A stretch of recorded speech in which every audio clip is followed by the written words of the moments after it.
All right. Welcome back to the Island Diaz Poddy episode. Let's call it 12 or maybe 13. We'll see. We'll see what happens. Who knows? Have a super special guest here. Someone that I've actually watched a lot, and we've met through a mutual friend back in the day, probably when I was doing hip hop videos somewhere through the city. We have Friday, Ricky Dred. Thank you so much for we don't have that yet, but we're working on it. We're gonna get that next time. Thanks so much for coming, brother. I might have you. I might got you on this one. Hold on, I got you. Boom, boom, boom, boom. There it is. There it is. The legend. Let's do it, man. All right. So one shout out to Island Diaz spiced rum, obviously, and Storyteller Lager. If you drink beer, drink this one. And then Leisure Department. Shout out the Leisure Department. If you're super chill and lazy, yeah, maybe you want to get this shirt because it makes you feel super comfy. Okay, cool. Let's get into it. Yo, brother, I thank you so much for coming. No, thanks for having me. Yo. It's been, I've been watching your podcast, We Love Hip Hop, since you came out, really. Okay, I think. You know what I mean? And I've always known who you were, so it's really, again, a lot of people are just like, you sure you don't know Friday? And I'm like, I'm pretty sure I would know Friday, So we know a lot of the same people, Decisive, Ninth Uno. Salute. G-Body, obviously. Yeah. And Trapper John, the legend. John. So yes. How did that come about? Because I've been watching your stuff for a lot, and he kind of just appeared in my eyes. I've known Trap, aka Dusty Wallace, for a while, right? From before I even thought about doing a podcast. Like we'd see each other through the show circuit and stuff like that, and just even in the streets, like we'd bump into each other after hours and stuff like that. So I know Dusty well. Yeah. Right. I've interviewed him even before having a podcast. I was just trying to do interviews and just make content for the YouTube channel. Right. So he was one of the first people that, like, over at a dispensary that we hang out at, we were like, yo, let me do an interview with you, man. Okay. Is that kind of where it like evolved? Like We Love Hip Hop that through that dispensary? No. You were on Yonge Street at one point, no? I was on at the dispensary or a smoke shop on Yonge Street. Okay. Salute to the Youngsterdam, or RIP to the Youngsterdam, but salute to the people who run the spot, right? But what the inspiration was just me being a musician who wanted to have more content out there. Absolutely. Right? I've told the story a million times, but I had a publicist back in 2015 when I was pushing my album, the Nocturnal album, okay? And I wanted to get more popularity for my music, just always, right? And that publicist told me, you need to put out more content outside of just music, and that'll get you more views and more people interested in your story and everything, which in turn give you more, traction on your music. Totally. Okay, so I started doing that, doing vlogs, just whatever I could think of on the YouTube space to get some attention. And from there, I was very heavy on the Twitter space and just always putting out my commentary and my thoughts. And somebody hit me up on Facebook in the comments and said, you should start a podcast. Boom. And I said, okay. Literally small case letters in this comment, in the response. Okay. And then I just got to calling the homies, yo, I want to start a podcast, man. You know what I'm saying? I got Mike Stone, salute DJ Mike Stone. He was my co-host for episode 1. And we just asked the people at the Vapor Central, actually, can we use the spot to, do a podcast? They were like, yeah, just use the corner over there. Right? And this is like during business hours. So The Simpsons is playing in the background. Like people are hanging out, smoking, walking past the camera.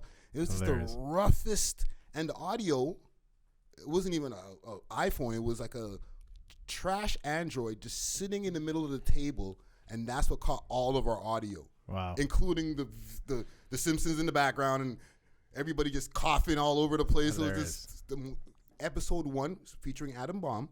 Oh, no way.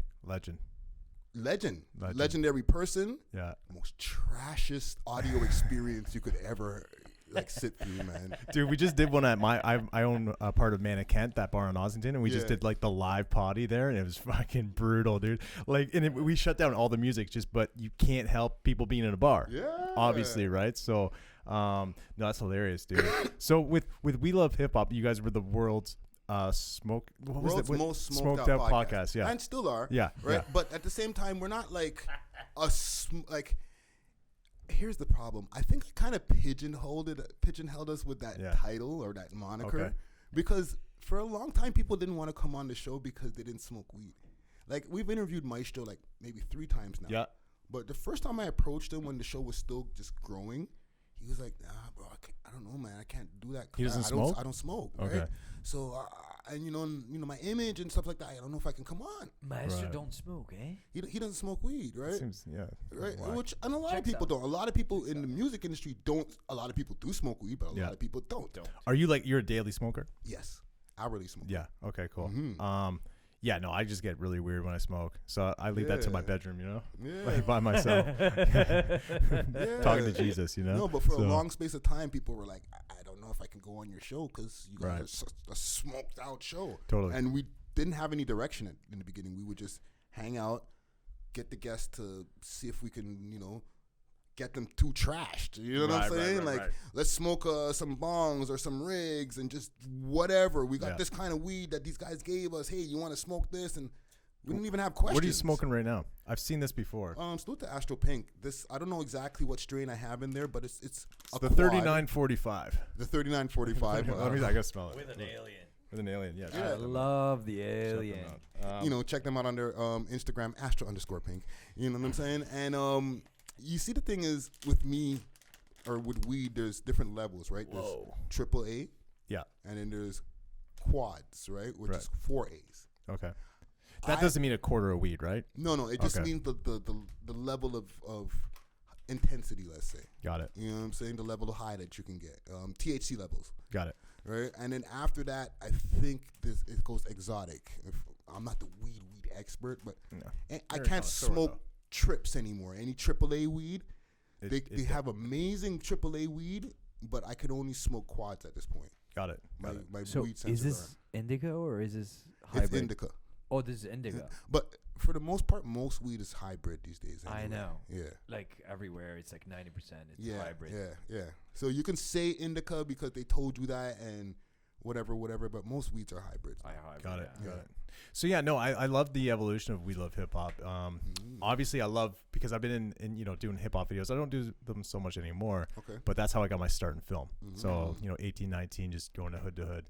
$500, who wants a video type thing. Yeah. Just like busting it to them. Ask Caution too. I remember I busted to Victoria Park and wherever you live with him, right? Yeah. Yeah, that was interesting. Love that guy, man. Caution can smoke. Oh, I know. Yeah. We drank a bunch of rum actually, which is funny that I started a rum company after the fact. But so I was just all over the place. So I love that you're bringing, you know, the new guys in, because it's cool to hear about these guys, and I really love that the city's actually on some sort of momentum too. You know, it's interesting because when I was doing videos, they wouldn't really go anywhere. Yeah. You know, other than like BET, no, not BET, Much Music Rap City. Like I got a bunch on that, and then YouTube, but like YouTube really wasn't on that level now. Right. Now, as far as your YouTube, are you monetizing? Yeah. We've been monetizing from before I even started the pod. A lot of people don't realize this is the second channel that I'm on. Okay. The channel that people are watching currently with all of our videos, right? Yeah. Minus a few. But back in June of 2018, our channel went crashing down due to community guideline violations. 2018, was that the city was getting pretty hot? Yes. Then? Yeah. And our channel was like the podcast was a year old at that point. Right. A little bit over a year old. Prior to that though, it was my music video channel. That's where I was uploading my videos to. That's where I was uploading all these vlogs to. I evolved the channel, or I changed the name of the channel from Friday Ricky Dred to I Am Nocturnal TV because of the series that I created. Remember that. You remember that channel? Thank you. There we go. Did my job. There we go. Got the South African guy. Okay, so here's the thing with that channel. Yeah. Okay, what happened there? I turned it into the We Love Hip Hop channel. Oh, so you just okay, I thought that you just switched the name? Yeah. Okay. So it's the same channel. It was the same channel. It was the same channel. And then I Am Nocturnal TV channel that had like a show on it called What Do You Think? which was like evolved from Women What Do You Think, where I was just going around in the street asking women and men relationship questions like, hey, you just met somebody 2 months ago and it's Valentine's Day. Do you need to get them a gift? Have you ever received a dick pic? Pretty similar to what the homie Dracy does on the channel now with What It Is. Yeah. Right? I was doing that back in 2014, 2013. 2013. Yeah. Because I do remember in 2013 that was popping, yeah. And also, I was popping up at Carib. I did that show for about a year straight, once a week. And I would go do food vlogs as well, pop up at different restaurants in the city, like local independent restaurants, and just review their food and stuff like that. Sick. This is all pre We Love Hip Hop. Yeah. So that channel, I was doing like, what's the word I'm looking for? Not when you give away prizes. Giveaways, yeah. I think that's giveaways or like contests or some shit. Contests, there we right? go. I was doing contests for people to be able to, once I get 2,000 subscribers, you'll be able to get something from Dragon Elixir. Salute to Dragon Elixir, who was early in the game, partnering with me to try to get some more subs. So I already had, long story short, I'd already monetized prior to the turning it into We Love Hip Hop channel. I'd already seen 1 million views on that channel because I was doing like song reviews. Oh, okay. So like when the Drake Views album dropped, I fucking you would review crazy. I reviewed every single song, but I would title the titles of instead of let's say Western Road Flows reaction, I would just put Western Road Flows with the thumbnail of the album cover. People click on it. So it's so clickbaiting in a way. Yeah, right. Clickbait. Right? Smart. And here's what would happen. I put like 10 seconds of the song right before I start talking. And that means you don't have to pay for that, right? Like, isn't it something like that? Yeah, for 9 or 10 seconds. Yeah. You're back fine then, they used to let you get away with 10 seconds. Yeah. Now it's like 6. Yeah. Okay. But back then it was like 10 seconds. And this, people are watching. They're like, okay, about to roll up a spliff, about to listen to this song. And the next, boom. This is my review of Western Road Flows. And the comments would go crazy. Dude. Like, oh, you motherfucker, I hate you. You got me again. Yeah. I'll tell you a funny story. In 2007, I did a video called Charlie Bit My Finger Remix. Remember the 2 English kids? Charlie Bit My Finger. Yeah. So I did the first YouTube, remake in 2007. Nice. And it blew up. So we didn't know what the fuck YouTube was. We're like just out of film school. We want to be filmmakers. We want to be on the big screen. Yeah. Had we known now what we know now, and back then, I don't know what I was trying to say there. But we fucked up, dude, because we got 6.5 million views within like 6 months. And then YouTube was emailing us, but we were just like deleting the emails from YouTube. YouTube was saying, yo, you could get monetized, blah, blah, blah, blah, blah, blah. People from the BBC in UK were emailing us, be like, yo, we want to interview you guys for being like the first remixes of like this video or whatever. Yeah. And just now to this day, 16 years ago, thinking about like if we actually capitalized on that, because we had like 5,000 subscribers then. Wow. Right? Early days of YouTube, like the biggest video at that point was the Charlie Bit Me video, right? At like 50 million. And also with YouTube, I don't think they had the same have to have 1,000 subscribers. Right. 4,000 watch hours. Yeah, man. They didn't have those same rules then. It was still very young YouTube. Like, 2006 is when Google bought them out? Yeah. Right? So, and we released this November 2007. So it's like, again, every time I think about that, I'm like, fuck, I'm an idiot, dude, right? Because I want to be like a filmmaker, right? And I just didn't know what YouTube was. Now, I just want to be on YouTube. Everyone wants to be on YouTube, right? So even in like back full circle with the rappers back then, we're just like, I guess we'll put it on YouTube, whatever. At least people can see it. And they're just like, not even like. But now people taking advantage of that side of it. Like I love seeing the rappers in the city being able to monetize their music in a way, right? Yeah. It's good, man, because it's not just like, we're actually on the map. It's great. You know? Pressa was saying, and like a lot of people were trying to say it's cap. He said in a post at one point that he was making, I think it was a Vlad interview. He said he was making $50,000 a month off of his TuneCore before he got signed. Right? What's TuneCore? TuneCore is like the distribution website that artists Spotify, use. everything. Yeah, that puts you on Spotify and all the different networks, right? Yeah. You pay an upload fee, either per project or per song, and then they That put seems it out like a to all- lot, but like I don't know. Press gets a lot of views though for sure. Well, when you think about it, at first, I was like, and I was kind of joining with the comments, like, yeah, that sounds kind of cap, right? But then when you think about it, if you can get upward of 1 million views on your music video in a short space of time, you have at least 100,000 or at least 50,000 monthly listeners or different things at the time. Yeah. Right? Yeah. Like you're still independent, and Right. you're putting more fuel into the fire, right? You have those songs that are doing those streams, and you're adding more because the fans love you now. True. So every time you add more into the fire, it does the same in maybe even shorter spaces of time. That equates. It can equate to 50,000, maybe a little less, but close enough. What do you think about like the TikTok people like that? They're blowing up. I think that it's a good and it's a bad thing, Yeah. right? Like, in the end of the day, social media became the grand equalizer, right? So like people can now upload their stuff mainstream and streamline to their audiences or find their people. Right. So now you don't have the quote unquote gatekeepers. Right. So when people are like, "Oh, yo, y'all are gatekeepers and shit like that," I'm like, "Listen, there's no gate around the internet." Right. You know what I'm saying? They're saying that to you. Yeah. Yeah. I've been called a gatekeeper and many times. But that's a question I actually have for you because I just know the politics in the city. I'm from doing videos from everywhere in the city, all over. Not so much anymore, just because I'm 36 years old. I can't, whatever. Is it like how do you deal with it? Because I know you must just get your DMs must be just fucking outrageous. Yeah, they get kind of crazy. Yeah. But you just like, well, whatever. Like this is I'm a news guy.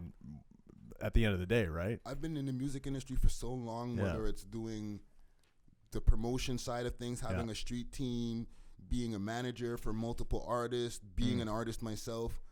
I'm numb to that. Like I've already learned I've watched so many interviews of people who talk about going through issues and stuff like that. So I'm expecting worse. Yeah. Right? If I try to even tell my team, like, don't react to comments and all that type of stuff because we haven't even turned up yet. Right. So when we're up, the comments are going to be coming in at a rapid rate that you can't even comprehend. So if you don't train your brain to have I don't know, some kind of way of pushing some stuff to one side and really addressing the important things when you have to, like itemizing things. If you don't know how to do that, you're going to be going crazy when it really gets popping. Dude, on the Charlie Bit Me remix video, people were telling me to kill myself, because they were just like, "What the fuck is this?" So I got thick skin early on with the internet. Like, kill yourself. Yeah. So I was like, kill myself. No, I'm like, that's sure. nothing. So here's another question: Do you get a lot of hate DMs, like just like tearing like up? Not as much as people Would assume. get the perception of, right? Sometimes Yeah. they're like, I might see comments of people saying some dumb shit. Yeah. But like in my DMs, usually it's, "Yo, I got a new tune. Yo, can you check this out?" Like 98% of the times. And then like maybe if we put out an interview that or I might say something that rubs somebody the wrong way, Yeah. I'll find one person in the request section who's like, "Yo, suck your mom, goof. Yeah, you're a bitch." Well, by the way, goof is just being tossed around way too much. It's getting crazy. It doesn't hold the same weight No, anymore. not at all, you know not what at I'm all, saying? not at all. But I still will punch somebody in the face. If they call me a goof. Yeah, for sure. Throwing it down. What? Fuck. I was gonna ask about. This is the Island Diaz phone. So one thing is, but like with those DMs, sometimes you might get that jewel, right? That crown, like the Northside Benji or something. What do you mean, like Like, somebody asking for an Yeah, interview? or something like maybe their music, but how do they stand out? Um, Or how would one stand out if they're trying to reach out and they're actually, credible? Most of the time, like I'll check out people's tunes. I guess they got to put in the work first, though, right? Yeah. I find people Yeah. more than people find me. Yeah. There might be a lot, and it's gonna sound cringe. No, There might be a lot of it. people looking for me, but I'm looking for the people. I got people who I'm looking for. For sure. You know what I'm For saying? sure. So 98% of the times, the people who are asking me for an interview are not the ones who actually get the interview. Right. Let me lower that percentage. Yeah. Maybe 85% of the time. Because there's people who have asked me for an interview, and then maybe 2 years later I interview them because I tell them, "Hey, the timing's not right yet. I'm going to get back at you when the timing's right. Yeah. That's my code for put in some more work. Yeah, okay. I might be blunt sometimes, like, yo, bro, you only got 1,700 followers. Like, no, come on.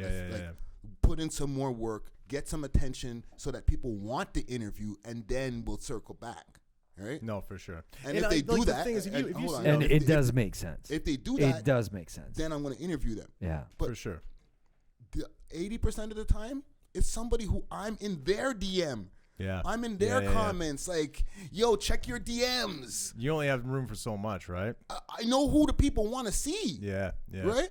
And I at the same time, I'm running a fucking business over here. Totally. Okay, so I want to make sure that people get recognized and stuff like that. But we also have to remember there's people, like, to get recognized, you also have to be putting in some kind of work. So if you're putting in some kind of work, you've developed an audience who wants to see you. Now, if I tap in with you, I can maybe add a little bit more spotlight to you, but you're also going to add spotlight to us. 100%.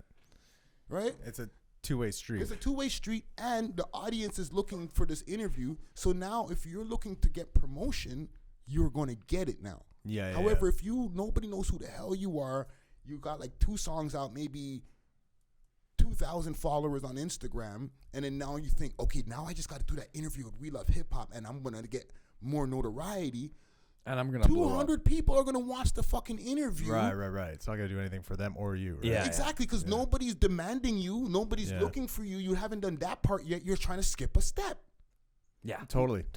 Yeah. So and you can just see who's gonna, like. I remember Thoroughbreds. So I would shoot a lot of Thoroughbreds videos. Yeah. And I remember he had a concert at the Phoenix, Fire in the Phoenix, and he's like, "Yo, I'm bringing out like 7 different people. I'm gonna do a couple tracks, then everyone's gonna get light." So but the last guy came on, and guess who it was?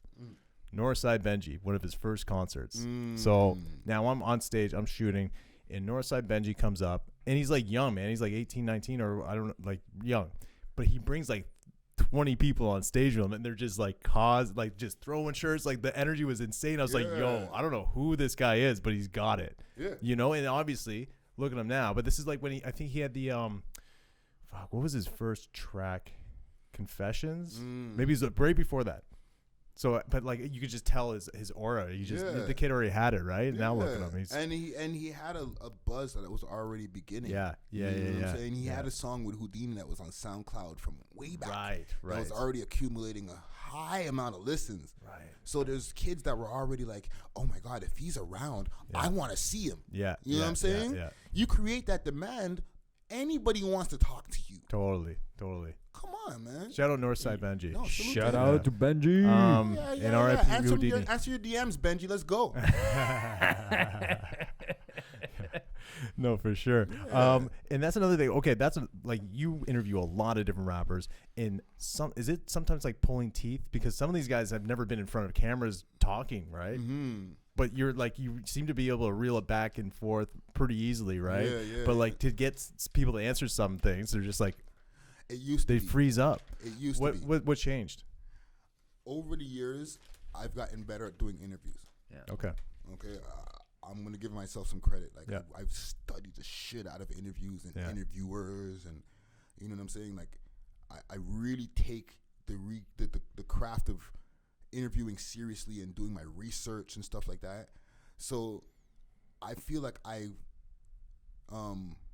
mastered the art of creating a conversation, even with somebody who's not really talkative. Right? So even if you're not talkative, I've already pre-planned the type of things that might make you open up in the beginning. Like, I'm not freestyling when I interview. Right. You know what I'm saying? Yeah. I have a list of maybe like 15 questions in front of me, and the first 2 are icebreakers. Like, I write down what I think my icebreaker should be. I might pull an audible while we're talking, right? Because we're already talking the recording going on. And I might just keep the conversation going on while we're talking off camera. But the flow was already happening that the person's talking. You know what I'm saying? So now when I get to my questions, it should be easier for me to get answers because we're already having a conversation. Yeah, no, for sure. I'm not interrogating you. So you just tap into that, and then you just go boom, boom, boom, boom. Yeah. And then you make it flow. And now if you've answered some of my questions, I'm not going to get robotic and be like, oh, I need to go back here. I'm like, okay, now I mentally check that one off. Yeah. You know what I'm saying? Yeah. And, you know, I might freestyle a couple of questions based off of where the conversation's going. Right? Yeah. But other than that, then after that, you know, and I'm like, oh, that's great. I didn't even get to, now we can dig into that, and I'll ask maybe 3 more questions based off of that, and then go back to my sheet and be like, okay. And the questions that I'm asking you, I'm not going to be like, hey, so where are you from? I'm going to find out where you're from and then say, so, you know, you come from the Jane Street area. You know what I'm saying? You grew up with one parent in the house and your mom left when you were like 8. What was life like after your mom left? It's easier to get an answer like that than, yo, so where'd you grow up? Mm-hmm. Now you got to do all this thinking and stuff like that. I've done half of the thinking for you by my research. Now I just need for you to streamline your answers through the things that I've already set up for you. So back in the day, were they more freestyling questions, just like conversation and stuff? Like obviously, like still just a conversation, but you're a little bit more pre-planned now. Yes. But back then it was just like, hey, what's up? It went from freestyle to okay questions to closed-ended questions to now open-ended questions. Right? Yeah. If I'm using the term correctly, because I think so. You are. Right? Because I'm no English major, but I'm pretty sure. Yeah. Like, and salute to Vlad. Vlad, yeah. Right. I learned this from Vlad. A lot of people hate on Vlad, and I'm always like, you know, just leave him alone. Don't defend him. I'm not his fucking lawyer. You know what I'm saying? But I watched this guy, and I watched his style. He, the one who taught me that style that I just explained there. It's easier to get answers if you do your research. Totally. Would you ever see yourself on Vlad? Of course. Yeah. He just did another one with Pressa, no? He did? I'm not sure. Like a new one? Yeah. So I used to do, you know Billy Burns? Mm-hmm. Yeah, of course, yeah. So I used to do their videos, him and Charlie, back in the day when they were. Salute to Certified. Yeah, Certified Cash. So they were putting in a lot of work at that time. So, and I was shooting a lot of their earlier videos. But one time, and I think Billy was telling the story to, my buddy. Anyways, so we got all this equipment, went in there. He was at Wilner at the time, and I used to live at Wilner. Okay. So I was familiar, so I would just go there, and we were shooting the video. But then the driver that he had to drive me back, he got some shit with his girl, and he couldn't come and pick me up with all the equipment. So I just stayed at the house or the apartment. And we just like fucking just chilled out. They were smoking blunts, obviously, back and forth. And, you know, I'd smoke a little. But it was just such a hilarious thing. But I didn't get home for 2 days. My phone was dead for 2 days. Everyone didn't know. So I had to use their. But, like, it was wild because they had, like, the booth in one of the closets. You know, they had a full recording studio. And they were just making records. And I remember, like, one year they must have put out, like, 12 mixtapes. Yeah. You know, they put out a lot. Maybe it's not 12. But I remember I worked on Black of the Dawn's first video when he was with them, Charlie's videos, Billy's, and then they had this kid Genius who was making all the beats back then. Okay. So yeah, I would just go over there with the camera again, $500. I'll just do whatever video. Yeah. But yeah, dude, it was fucking wild, bro. So shout out Billy Burns, shout out the whole Burns, man. Yeah, man, that's a lot. He's got a crazy history too, right? Like. Obviously, he had a rocket launcher, man. Yeah. We just that was he gave me a title for a YouTube video, bro. I was like, "You got a rocket launcher?" He had a rocket launcher. I asked him, I'm like, "Why do you have that?" He's like, you know, like you start collecting these." He said it was a crazy time back then, fam. So he had a bazooka, you're saying? Yeah. Here's the funny thing with that story too. Yeah, like for the YouTube space. Yeah.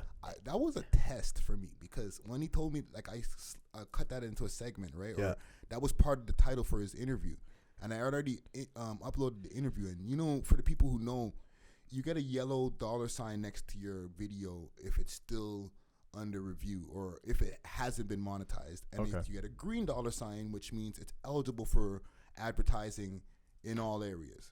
Okay, got it. Cool. You upload your video. If it doesn't turn green right away, you have to request a review, a human review now. Now one of the YouTube staff will go in and go look through the video. They'll look at the title. They'll look at all the different things to see if you got the right, if you're following all the community guidelines. Rocket launcher is kind of a hard thing to like work into a community guideline. I'm like, are you allowed to say rocket launcher in a YouTube title? Yeah, no kidding. Then this thing, it took about a week. Right. I had it uploaded. The interview wasn't going to drop for like 2 weeks. It took about a week, maybe a week and 2 days. And then finally it turned green. I was like, you can use the word rocket launcher on YouTube. You know what I'm saying? Salute to Billy Burns. Yeah, she's below. I'm getting high now too. That's a dude. story. Yeah, see, I've smoked out, dude. right there, man. What was That's this? a What was that? story right there. 3741. That brand? That shit fucking got me lit, dude. That's so fucking pink, dude. It's got me feeling something again. No, it's funny because our not last that guest, like I was saying, just smoked us out last time. So we'll see what happens tonight. So what you got, man? Like we you know, listen, I'm sorry, I'm an interviewer and a producer in my brain. Yeah. So like I feel like you have a chronological order that you're trying to go. No, into. I think like basically it's just my whole thing is, you know, I've been in the hip hop industry one way or another forever. Like I was working, I did a French Montana and Belly video when I was living in LA, and with do you know Haile Aline? Him, Lamar, and Abel. They started like the XO thing together, right? So he's directing, and it's always like, no matter what, man, I get real hyped when I'm doing a Toronto video, like a straight up performance video. I don't really care to do any of these cinematic things. I prefer to see Casper in a Airbnb just like fucking rap it. I love it, dude. I just like I can't get away from it. I don't know what it is. And I love seeing all these guys doing good, like and actually figuring out how to monetize. So let me ask you. Yeah. Let me flip this around. Cool. Have you ever been in a situation where people are doing a music video and they're pulling out mad guns and you're like, holy shit, why did I let these guys book this interview? Why did I accept this freaking cash? Like, this is scary. Am I going to get home tonight? How about last night? Yeah. I'm not gonna lie, bro. Straight up. How about last night? I'm not gonna lie. I threw Rudy under the bus. I threw Rudy under the bus. This guy right here. I was just like, under the fire. My boy was just like, yo, dude, yo, Diaz, can you like help us out with the video? I'm like, dude, I'm like doing some shit right now. This is actually not bad. It's like a non-alcoholic. Yeah. Okay. So I was like, yo, Rudy might do it. And Rudy's just like, yeah, bro, I'll be an actor. I don't care. I'm like, okay. Next thing you know, he's getting tied up. Oh yeah. No, but bro, I was, you know, I did the loop. You gotta watch out for the band, then they'll get you in one of those, bro. I won't list any of the videos or anything, but like, for instance, a notorious video that I was part of was the Blue Breeze Bang Bang video. Ooh. Remember that one? Yeah. So that was 5-6 different hoods. Yeah. Salute to Lou Breeze. Me and Lou Breeze. Yeah, dude, this weed is fucking good. I'm not smoking some weed. Yeah. But yeah, no, that video, not so much what you were just saying, but like that video was pretty insane. There was like 150 people there in a small section, and everyone's from different hoods, right? Yeah. So it's like, okay, well, I'm a white guy from Wasaga Beach. As much as, you know, are you smoking? Smoking a cigarette. This fucking guy. Hey, Stogie life, bro. I might fucking snag one off you after at one point. Jeez. I didn't know we could smoke Stokes on the pod. Keep going. Keep on. Keep going, baby. So that whole video, man, like I said, there's 5-6 different hoods there, right? And it was just, you could just feel it. You could just feel it. And like, I knew I'm a, you know, innocent bystander, but like, who knows what could happen, bro? Like there was about 30 guns around. I'm just Hundo. Dude, I used to drive around, bro, and this is a story, I hope it never bites me in the ass again. Drive around and, you know, check your DM tomorrow night. He said again. You know, people have certain things on them and they tuck them under the seat of my car. Wow. You know, like I've been in I've moved to the States for about 3 years. I was doing TV shows, commercials, and movies and stuff down there. And before I left, why I kind of left, detective hit me up by email. I was like, I'm not fucking answering this. Hey, do you know so and so, blah blah blah. Delete. Don't ask, don't tell type thing, right? Yeah. Starts calling me. Hello? Yo, do you know so and so? I'm like, nope. Fucking on you. On me. Nope. Start fucking, because my name, you know, Hayden Curry, direct by Hayden Curry. Never did do that again, ever. if you're a fucking director, Use an alias. Use an man. alias, unless you're directing for Rihanna.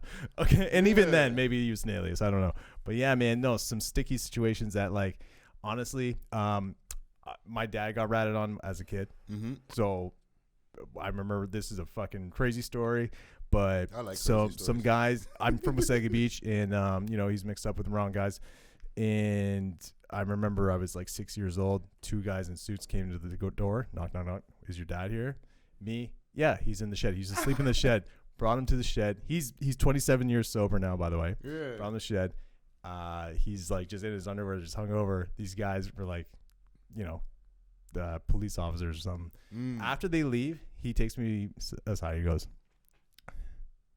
if anyone ever asks where I am, you never tell them anything. And I was like, okay. So from like 6 years old, I just, you gotta, you know, so that's why, again, Snitch that's no more. never. Yeah, I snitched on my dad when I was 6. Never again. Yo, and he made sure, he's just like, yo, 2 things. Never get tattoos anywhere that people can, you know, recognize you. Yeah. And just never rat on anyone. My YouTube brain just made Back a or title shoulders, right there. baby. Back or shoulders. What is it? Why I snitched on my dad. Why I snitched on my dad? Yo, dude. Under 40 characters right there. The problem is now that throughout the whole city, I was like, yo, Diaz is a snitch. Yeah, but when they watch the video, they'll be like, oh, he was only 6 years old. Yeah. Right? But that title right there, Dude, got him. 100%. My guy. That's a reel right there. So yeah, man, like it just forever. And then, you know, something happened to him. He went to jail for a bit. So like for me as a kid, it's just like, yeah, you can't. So that's why a lot of these guys like me, because, you know, I saw nothing. Yeah, ever. Listen, bro, like, it's a tough job being the video director. For sure. You know what I'm saying? I don't know how these guys are doing it right now. Listen, people ask me, right? Yeah. They're like, how are you around all these gangsters? Oh my God. Yo, you interviewed this person and that person. Yeah. I saw them on the news.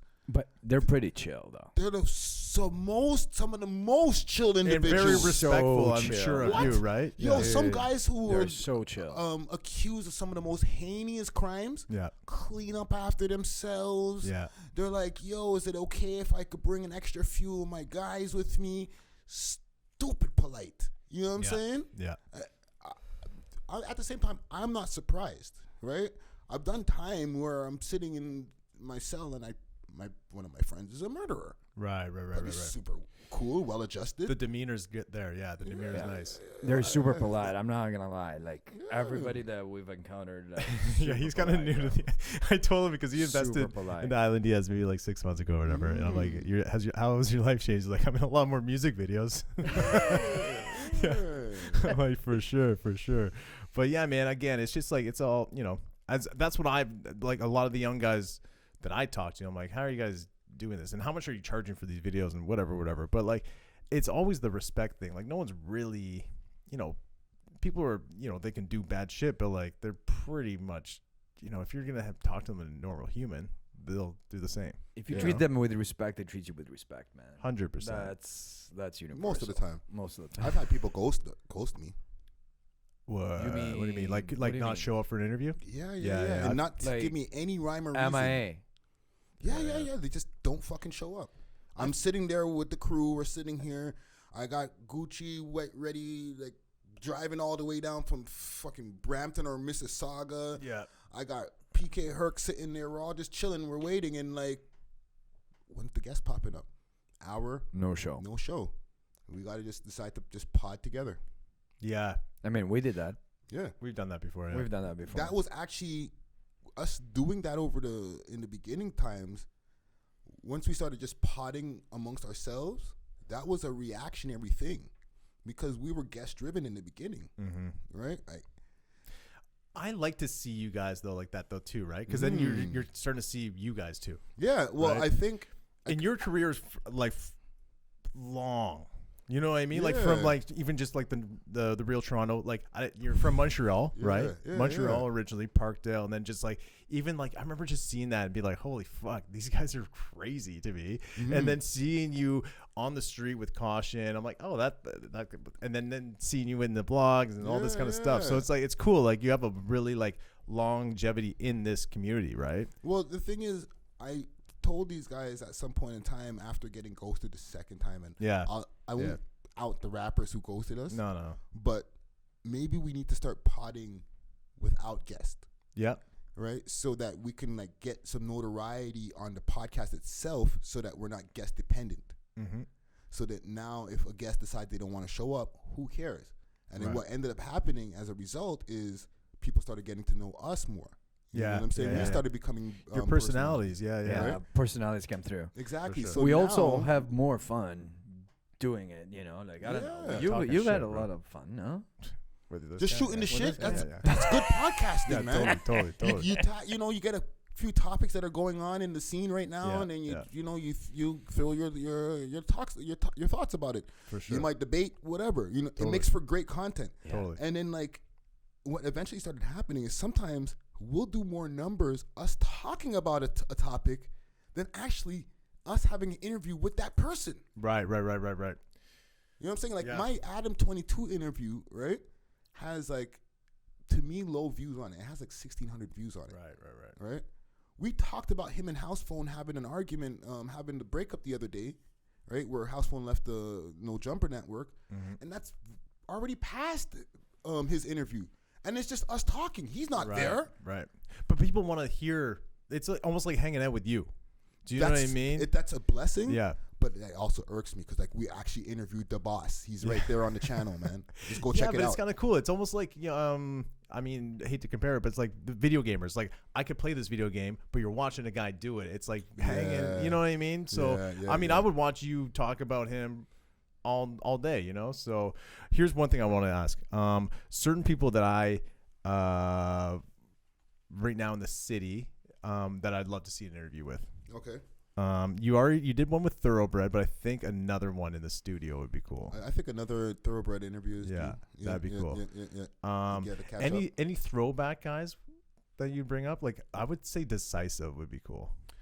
Yeah, I haven't done a Decisive interview. I think you and Decisive would be really cool because you guys are in that same era too, right? Decisive and I toured with Decisive. No way. Yeah, in 2008. Whoa. Was that Mocha only? Yes. Okay. Oh wow. Yeah. In the West Coast. Wow. Damn. Mm-hmm. Wow. It was 13 cities.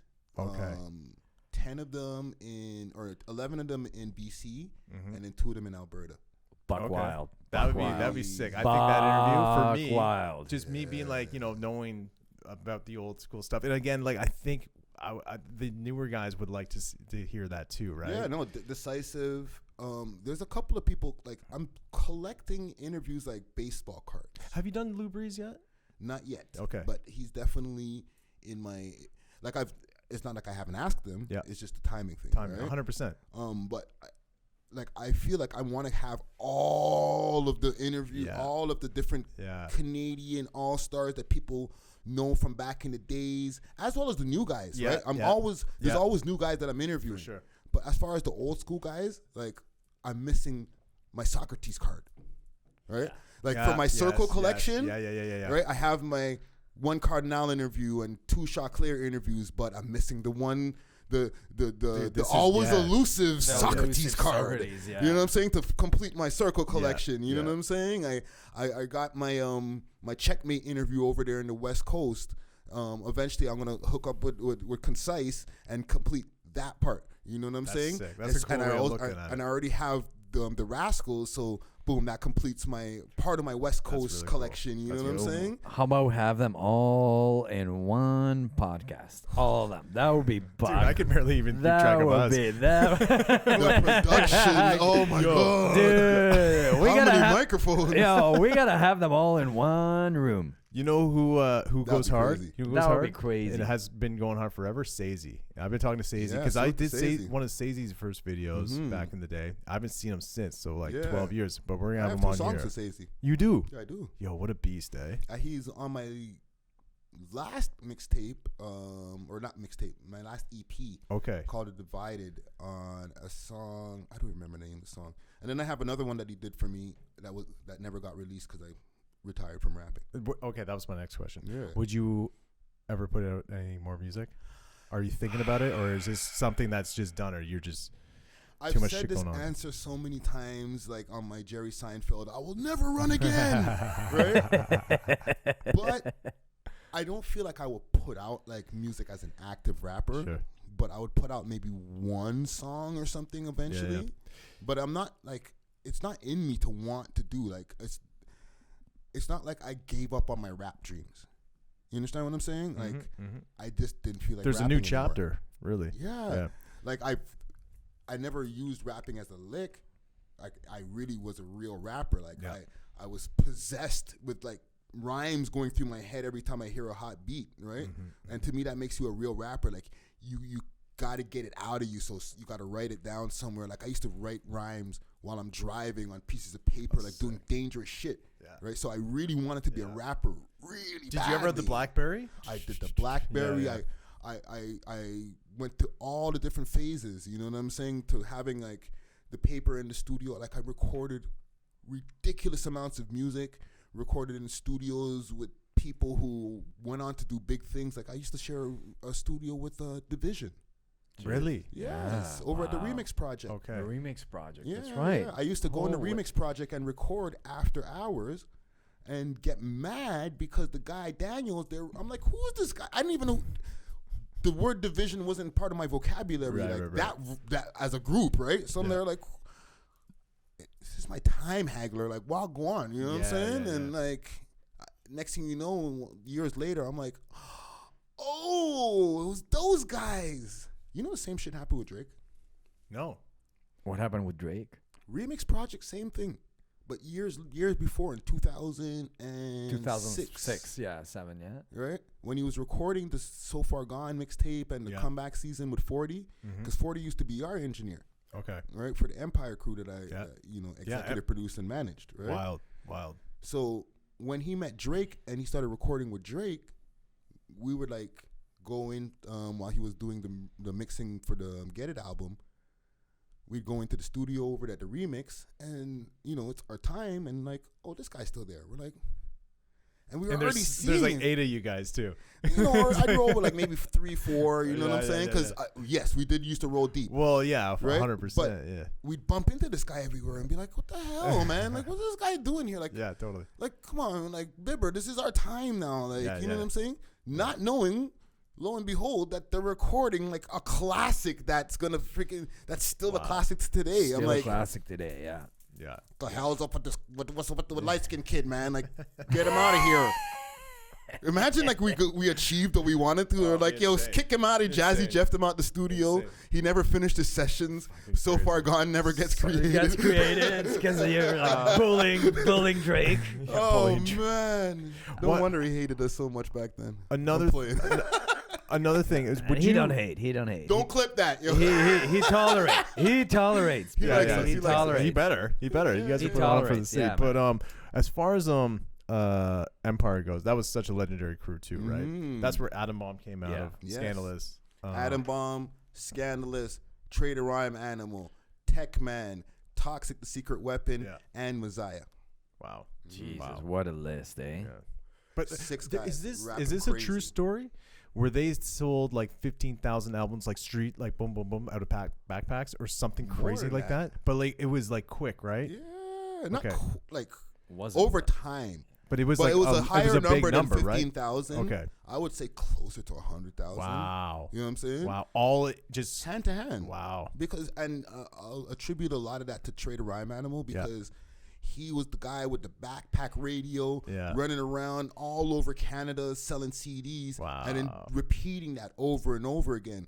We'd go places with him here and there, like we'd be in Hamilton, we'd be on Yonge Street and stuff like that. Like I remember him on Yonge Street, like going up and down, man. Yeah. That guy had hustle. Yeah. Every day he was on that, right? So like I said, going across the country as well, doing that. So that over and over again accumulated 100%. Like tens of thousands of sales, and try doing that nowadays, man. Try doing that nowadays. Yeah, fuck. I mean, I do it. We don't got to do it now. I do it with this, man. I sold 71 bottles at the LCBO, so we're in about 126 LCBOs. Yeah, and when that's I do, dope. It's crazy. Yeah, it's actually wild. I never thought I'd get into alcohol, you know.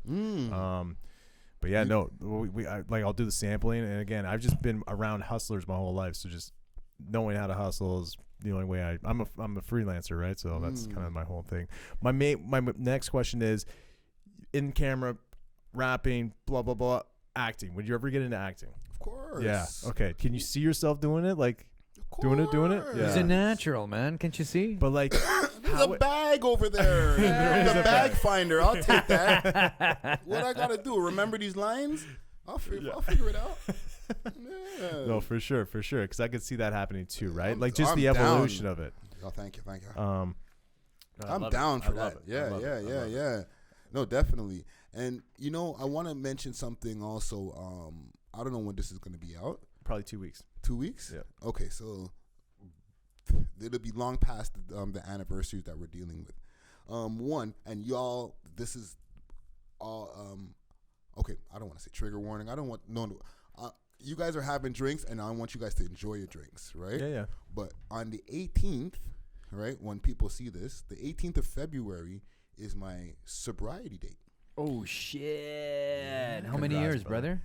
I stopped drinking in 2011. Wow. 12 years. So that's 12 years. Yeah. 12 years. Well, is there a check? No, sorry, 2010. So I almost- 13 I years. was- 13 years. Here's one thing I learned from my AA meetings, and the reason I prefaced it with you guys drinking, because don't think that because I'm on my like anniversary of not drinking that I'm like, oh shit, man, like fuck. Now we're sitting here drinking in front of him. I wonder how he feels. I give no fucks. You know what I'm saying? For sure. I don't have the urge, right? I feel for the people who still have the urge, who deal with like alcoholism and stuff like that. Yeah. I feel for them. But when I went through my time being locked up back in 2010, that's like the last time I had a drink. Right? Wow. So in there? Before the date that I was waiting for the dollar bottle guy on February 18th, or going into February 18th, that night, the dollar bottle never came, but the door got kicked off by the ETF, right? Wow. The enforcement unit or whatever, right? Yeah. So boom, that was the last time that I even had an opportunity to have a drink, and when I went away, my brain turned the corner and all that, and like I'm talking about, I used to drink 365 days, 366 on leap years. If I used to go to different liquor stores and stuff like that, so that people wouldn't see me going to the same ones every day and be like, look at this fucking lush. Like, how many times are you going to be in here a week, bro? Yeah. Like, so I was on that wave, right? So salute to me for that, right? 100%, bro. And that's on the 18th. And on the 25th, we'll make 6 years of us doing the podcast. Fuck yeah. That's amazing. You know I'm going to let you know something. Thank you. I've been going to AA meetings since I was like 8 or 9. Wow. My dad. So my dad's like 27 years old. So Al-Anon. Well, no, he would just bring me to AA because he couldn't like. That's Alateen you're talking about. No. I'm talking about my dad bringing me to meetings because he didn't have a babysitter for me. Yeah, so he would just So bring he you would over. me to Yeah. meetings, so I've been going to them forever. I So- talked to your old man about meetings. Yeah, I know. He gave you shit. Well, I did.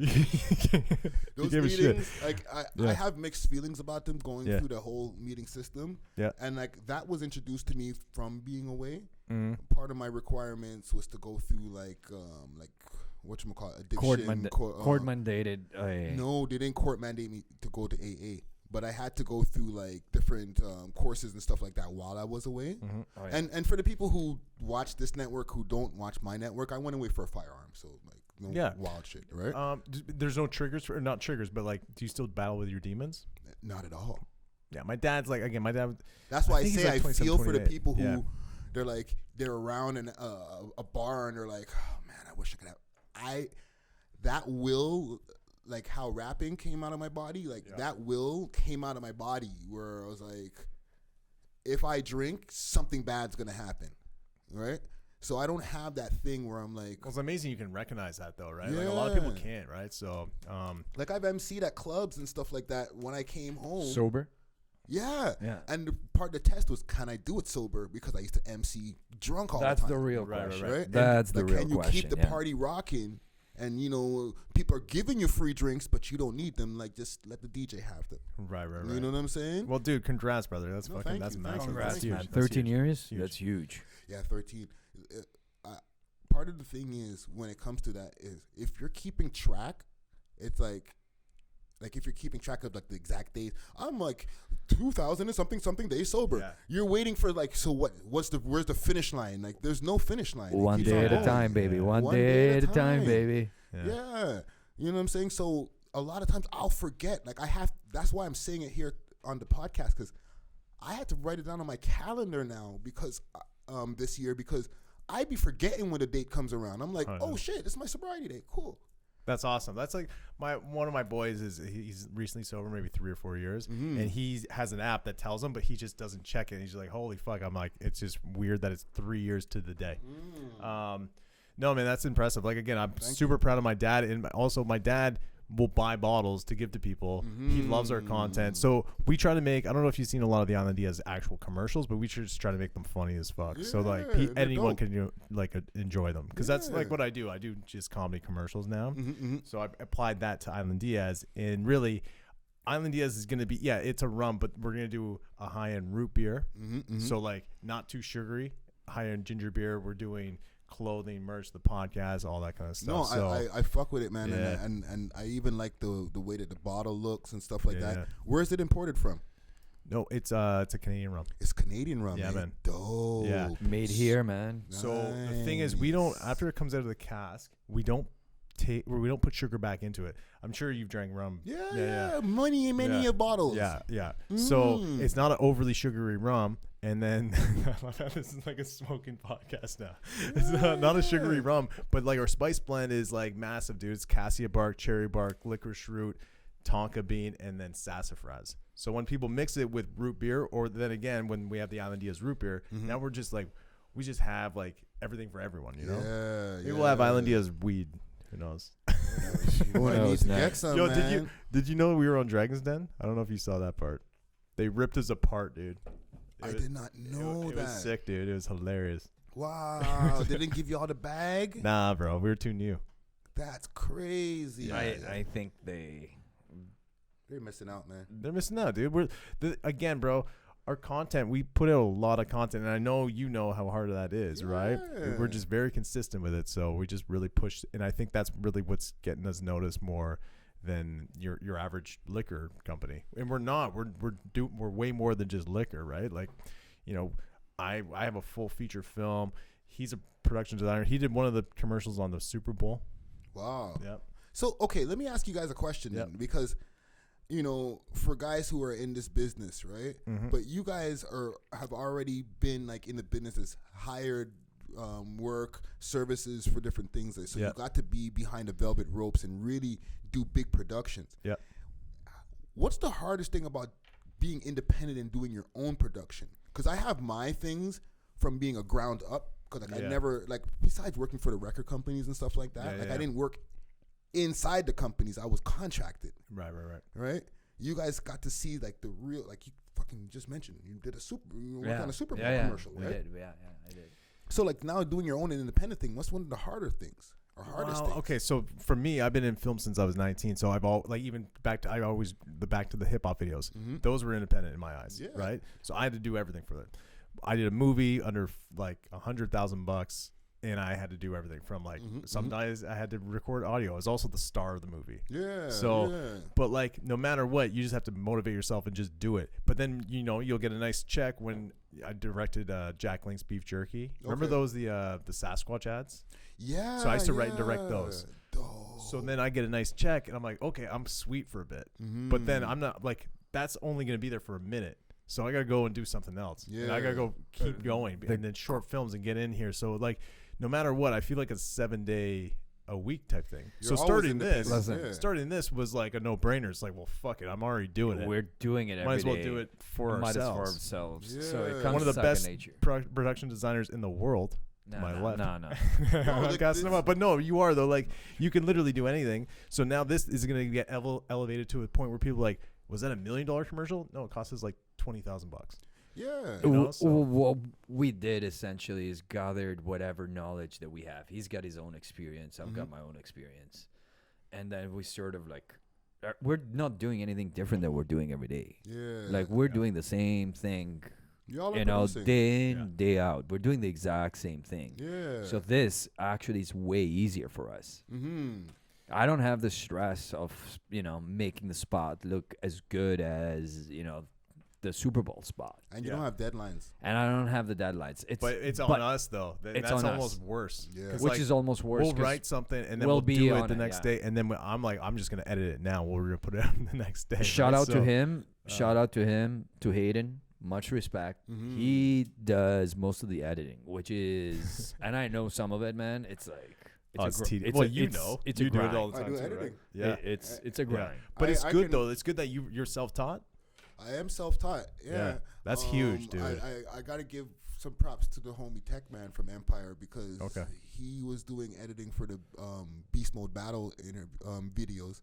Oh, the rap battles. Yeah. Sick. So he gave me some of my early knowledge of just like how to do like 3-wheel color correction and stuff like that. Yeah. But everything else is like, I feel like I'm gonna get super nerdy, like the X-Men Rogue.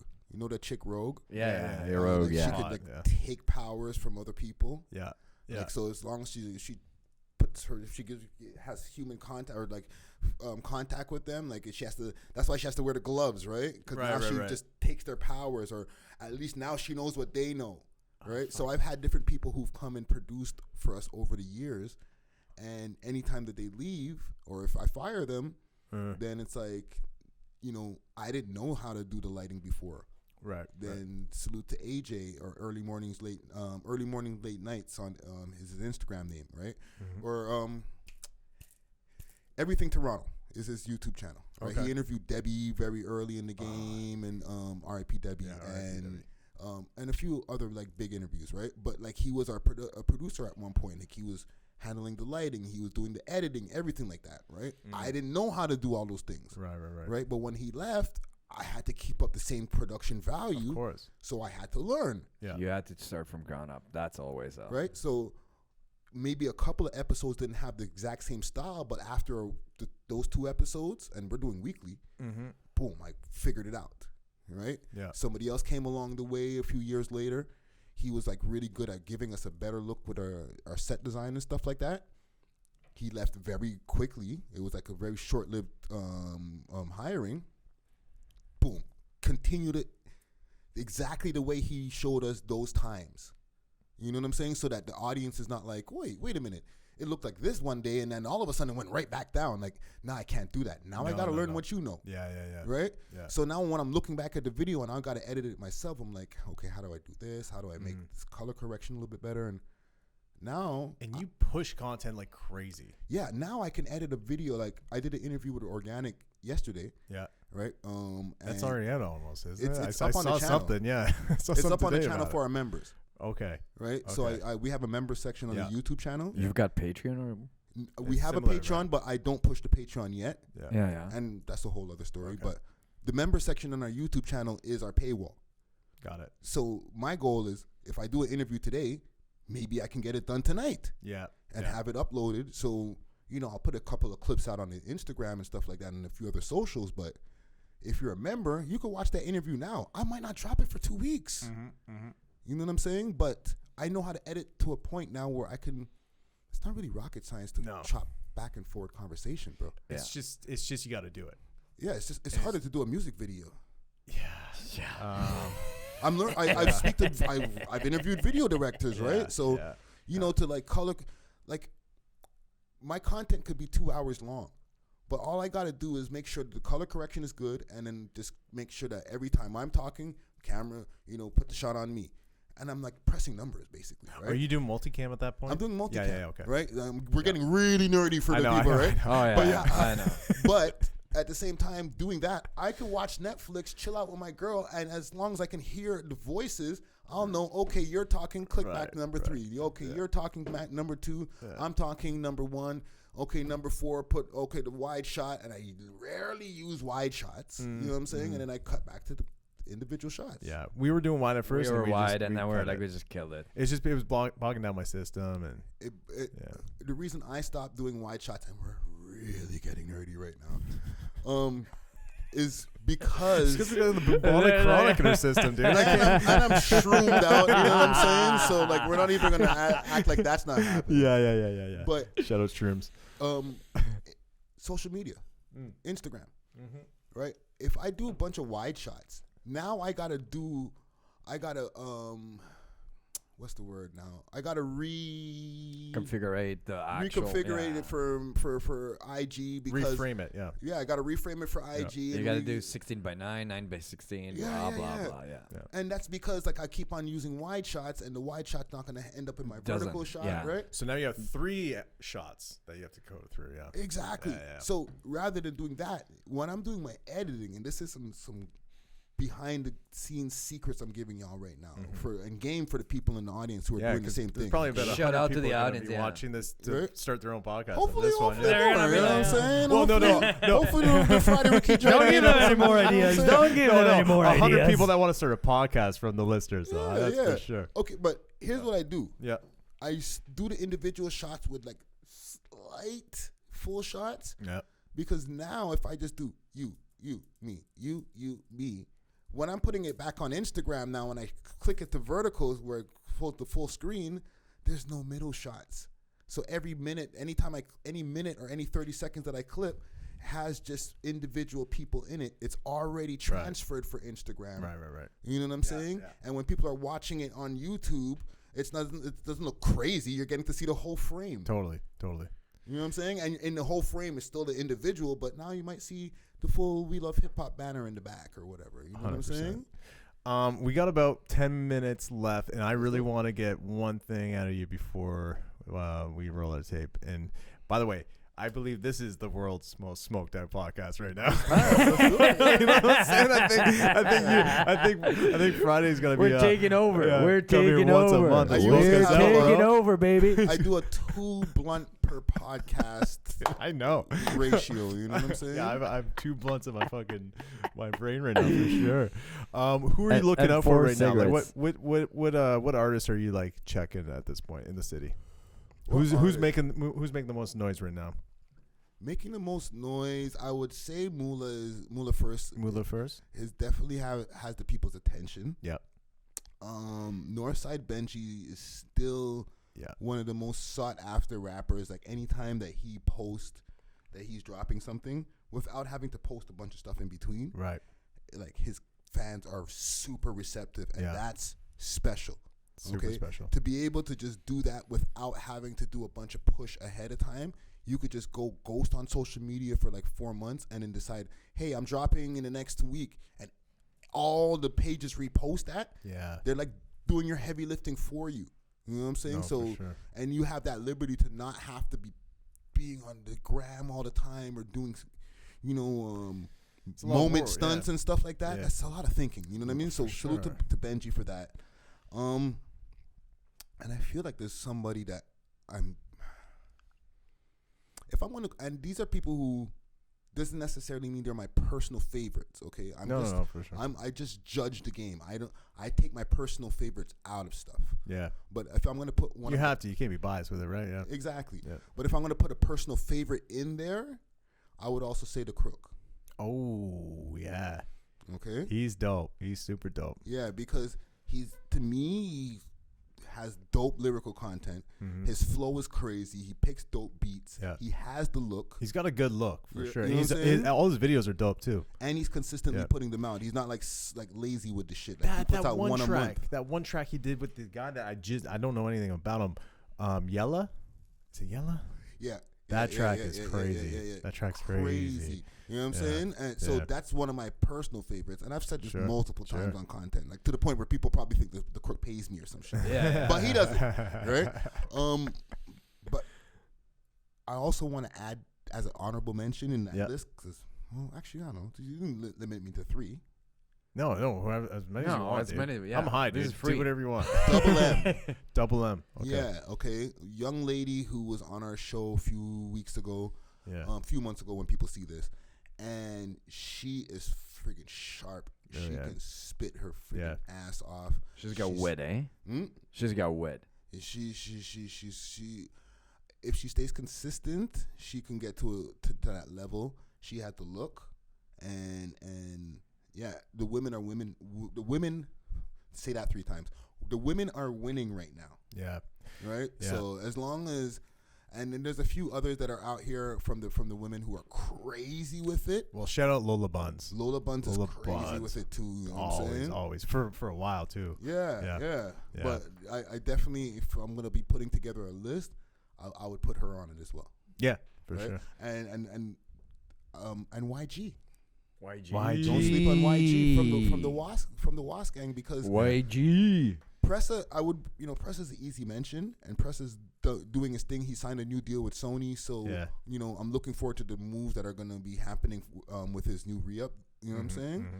But YG has silently been a part of that team as like the second guy. If Pressa has all of the stuff behind him, YG's right there independently. He's got it, right? Like he's interesting. He's funny. Yeah. His music has an audience, and his music is, I think his music's good. He's lyrical. Like a lot of people might not agree because they might not like always his style and stuff like that. Sure. But the fact that he's a lyrical rapper should be appreciated.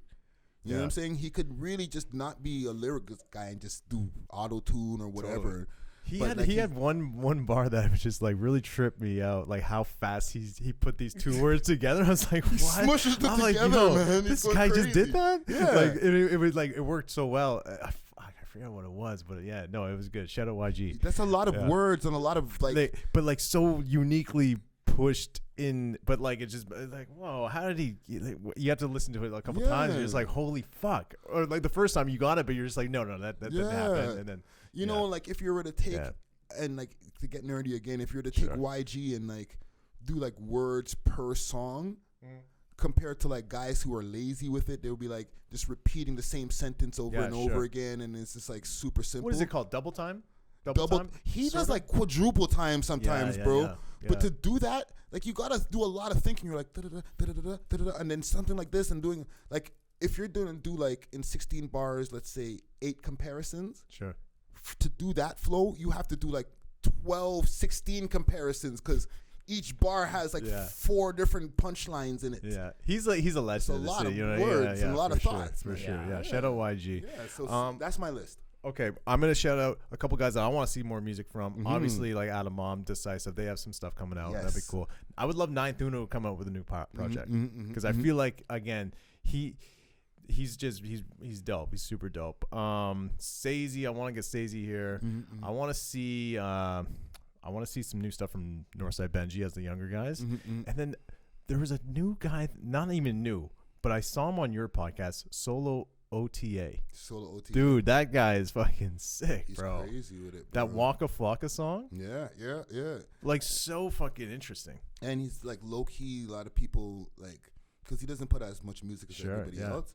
But his music videos have a lot of views, and people are receptive to that interview, man. Yeah, man, dude. He shout out to you for putting them on, because that I would never have seen him. Well, I don't think, anyways. Yeah. And shout out Trapper John. Trapper John. Oh, also I want to salute my team, right? Yeah, absolutely. Yeah, please. Salute to Trapper John, as we mentioned, aka Dusty Wallace. Salute to Alex, aka AGB. Alex getting bands over there in Montreal. Zetti's Hot Place, or Cooking with Zetti. That's our cooking show that we have going on. You know what I'm saying? So I love this. I love it.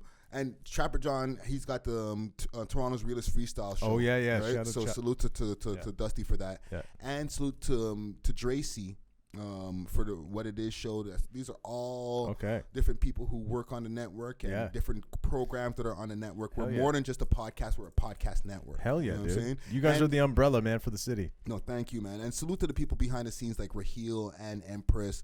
You know what I'm saying? Like we're ever evolving team. Whether we lose people or gain people, it's just an ever evolving thing. You know what I'm saying? We're not creating a network. We're trying to create an ecosystem out here, bro.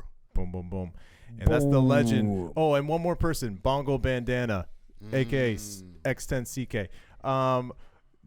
The Island Diaz Poddy, man. I'm fucking high, dude. This is great. The Poddy. Friday smoked us out. So the Poddy is ended. Thank you so much for joining us, everyone. brother. Thank you. Had a great you. time on this one. And Island Diaz. Boom, boom. Deuces.